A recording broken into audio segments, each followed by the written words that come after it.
శ్రీమాత్రే నమ. జయ గురు దత్తాత్రేయ నమ.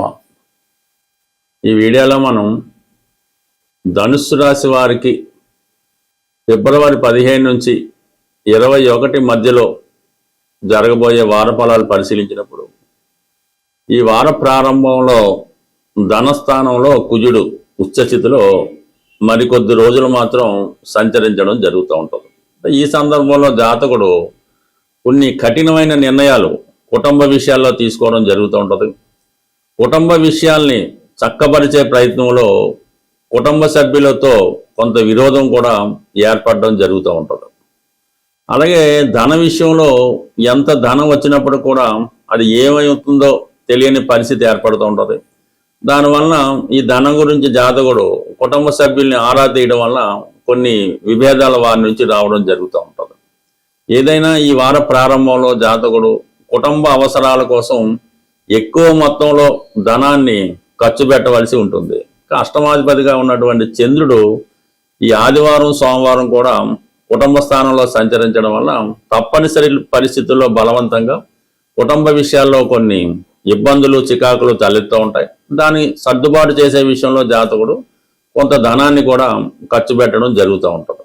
దాని తర్వాత మళ్ళా మరి 3వ స్థానంలో ఏర్పడినటువంటి ఈ 4 గ్రహాలు, అందులో ప్రధానంగా సూర్య భగవానుడు, అలాగే దశమాధిపతిగా ఉన్నటువంటి బుధుడు, ఈ 2 గ్రహాలు మీకు తృతీయ స్థాన సంచారం వల్ల జాతకుడు వృత్తిరీత్యా తప్పనిసరిగా ప్రయాణాలు చేయవలసి ఉంటుంది.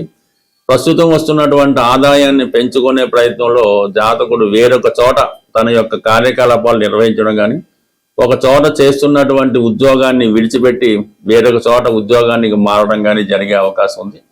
మార్కెటింగ్ చేస్తున్న వాళ్ళు ఈ ఉద్యోగ వ్యాపార సంబంధించిన విషయాల్లో వివిధ ప్రాంతాలు సంచరించడం కూడా జరుగుతూ ఉంటుంది. బట్ ఏదైనా వృత్తిపరంగా కొన్ని మార్పులు రావడం జరుగుతుంటాయి. వృత్తిపరంగా కొద్దిగా హోదా పెరుగుతుంది. ఈ ప్రయాణంలో మీరు ఏదైనా సమావేశంలో కానీ ప్రయాణంలో కానీ ఏదైనా ఒక వివాహ వేడుక, ఏదైనా ఒక ఆధ్యాత్మిక కార్యక్రమంలో కొంతమంది కొత్త మిత్రులు మిమ్మల్ని కలుసుకోవడం జరుగుతుంటుంది. వారితో కలిసి మీరు నూతనంగా ఏదైనా ప్రారంభించాలనే ప్రయత్నం కూడా జరుగుతుంటుంది. ఏదైనా కొన్ని కొత్త ప్రణాళికలు వేస్తారు, ఆదాయాన్ని పెంచుకునే మార్గాన్ని అన్వేషిస్తారు. ఆదాయం కన్నా మీ నేమ్ అండ్ ఫేమ్ పెరిగే విధంగా కొంతవరకు ప్రయత్నాలు అనేవి జరుగుతూ ఉంటాయి. అలాగే ఈ సమయంలో మీకు గతంలో పరిచయమైనటువంటి మధ్యలో చాలా కాలంగా దూరమైనటువంటి ఒక స్త్రీ మళ్ళా మీ జీవితంలో ఎంటర్ అవ్వడం జరుగుతుంటుంది. వారితో మీరు ప్రోత్సాహకరంగా, అంటే వారి యొక్క ప్రోత్సాహంతో మీరు మళ్ళీ మీ యొక్క వ్యవహారాలన్నీ ప్రారంభించడం జరుగుతుంటుంది. దానివల్ల మీకు ఒక చేదోడు వాదోడుగా, ఒక తోడుగా ఉండడం వల్ల మీ యొక్క కార్యకలాపాలని మరింత వేగంగా విస్తరించడం కూడా జరుగుతుంటుంది. బట్ ఏదైనా ధర్మాన్ని రక్షించే కార్యక్రమంలో కొన్ని ప్రయత్నాలు మీరు చేస్తూ ఉంటారు. దానికి కొన్ని విమర్శలు ఎదురైనా కూడా దాన్ని తట్టుకొని ముందుగా నిలబడడం జరుగుతూ ఉంటుంది. అంటే కొద్దిగా అష్టమ శని ప్రభావం మీ మీద ఉండడం వల్ల మీరు మంచి చేసిన సంఘానికో, సొసైటీకో, ధర్మానికో ఏదో చేద్దామని ప్రయత్నం చేసినా ఇతరులు అది మీ స్వార్థానికి చేస్తున్నారనే భావనతో మీ మీద అపనింద వేయడం కానీ, మీకు వచ్చే ఆర్థిక వనరుల్ని రాకుండా చేయడం కానీ, మీ మీద దుష్ప్రచారం చేయడం కానీ ఇటువంటివి జరుగుతూ ఉంటాయి. బట్ ఏదైనా ప్రతి సమస్య కూడా కొన్ని రోజులు వెయిట్ చేస్తే దానికి అదే సర్దుబాటు అవుతుంది తప్ప కేవలం, అంటే దీనికి కూడా మీతో ఉన్న వాళ్ళే దీనికి కారణం అవుతుంటారు. మీతో సంచరిస్తూ మీ అభివృద్ధికి కారణమవుతూ మళ్ళా పక్క వారితో, శత్రువులతో కలిసి మళ్ళీ అపనందలు వేయడం కూడా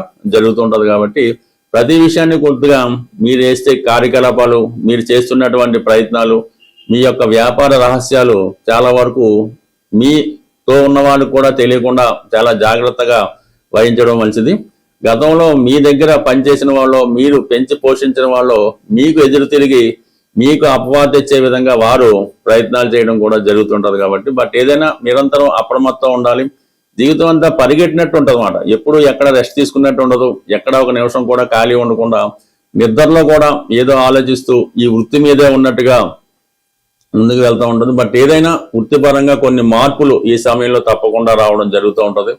ఏదైనా కొన్ని కొత్త పరిచయాలు, కొన్ని రహస్య కార్యకలాపాలు మీ జీవితంలో ఇంకా వదలకుండా మిమ్మల్ని వేధిస్తూనే ఉంటాయి. ప్రతి ఒక్కరి జీవితాన్ని, అంటే గ్రహాల యొక్క సమస్యల నుంచి బయటపడాలంటే కేవలం ఆ పరమేశ్వరుని యొక్క చేతిలో మాత్రమే ఉండడం జరుగుతూ ఉంటుంది. గ్రహాలు అనుకూలించాలంటే శివుని యొక్క ఆజ్ఞ కంపల్సరిగా ఉండవలసింది. అటువంటి శివుణ్ణి సులభంగా మనం ప్రసన్నం చేసుకోవడానికి మరి ఈ 15వ తారీఖున మహాశివరాత్రి పర్వదినం రాబోతుంది. అందువలన ఆ రోజు మీరు చాలా పవిత్రంగా ఉంటూ ఏదో ఒక శివలింగాన్ని, పెద్ద పెద్ద క్షేత్రాలు పంచారామాలే అక్కర్లేదు, కేవలం సాధారణ టెంపుల్లో ఉన్నటువంటి శివలింగాన్ని కూడా మీరు పూజించుకొని దర్శించుకొని కనీసం కొద్దిగా వాటర్, నీళ్లు, శుభ్రమైనటువంటి నీళ్లు స్వామికి అభిషేకం చేసి వీలైతే ఒక మారేడు దళం ఒకటన్నా పర్లేదు, అది పరమేశ్వరునికి మీరు అర్పించడం వల్ల చాలా వరకు గతంలో ఉన్నటువంటి అన్ని పాపాలు, అంత దురదృష్టం కూడా పోతుంది.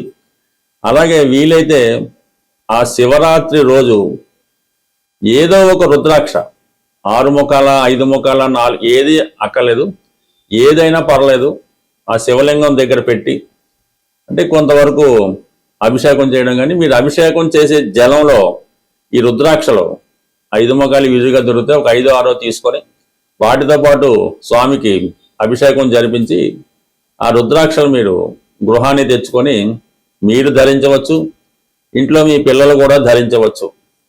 లేదు ఒక 5 వచ్చినాయంటే మీరు ధరించి, పిల్లలు ధరించి, మిగతా 2, 3 ఉంటే ఆ భగవంతుడి సన్నిధిలో పెట్టి అదే శివుని స్వరూపంగా పూజించడం వల్ల కంప్లీట్గా మీ యొక్క ఆ రుద్రాక్ష మీ మెడలో ఉన్నంత వరకు, ఆ రుద్రాక్ష మీ పూజా మందిరంలో ఉన్నంత వరకు కంప్లీట్గా లైఫ్ లాంగ్, అంటే 1 సంవత్సరం దాకా మాత్రం గ్యారంటీ. మళ్ళీ శివరాత్రి రోజు మళ్ళీ ఆ విధంగా చేసుకోవచ్చు. ఈ విధంగా సింపుల్ రెమెడీ మీరు చేయడం వల్ల కంప్లీట్గా మీరు ఇప్పుడున్నటువంటి ఈతి సమస్యల నుంచి, ఆర్థిక బాధల నుంచి, ఎటువంటి సమస్య అయినా, వివాహం కానీ ఏదన్నా పరిష్కారం అవుతుంది. అయితే పర్టికులర్గా ఎవరైతే వివాహం జరగడం లేదో వాళ్ళు ఈ శివరాత్రి రోజు పంచదారతో, ఒక 3 కిలోల పంచదార, 300 గ్రాముల పంచదారతో శివుడికి అభిషేకం చేయడం వల్ల కంప్లీట్గా మీకు తొందరలోనే వివాహం అన్నది జరిగే అవకాశం ఉన్నది.